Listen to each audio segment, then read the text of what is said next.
جزاء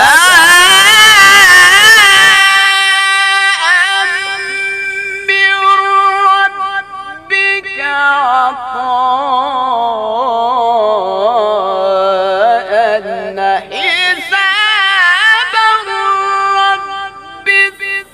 السماوات والأرض وما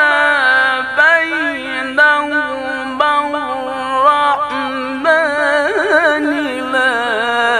يملكون منه خطابا يوم يقوم الروح والملائكة صفا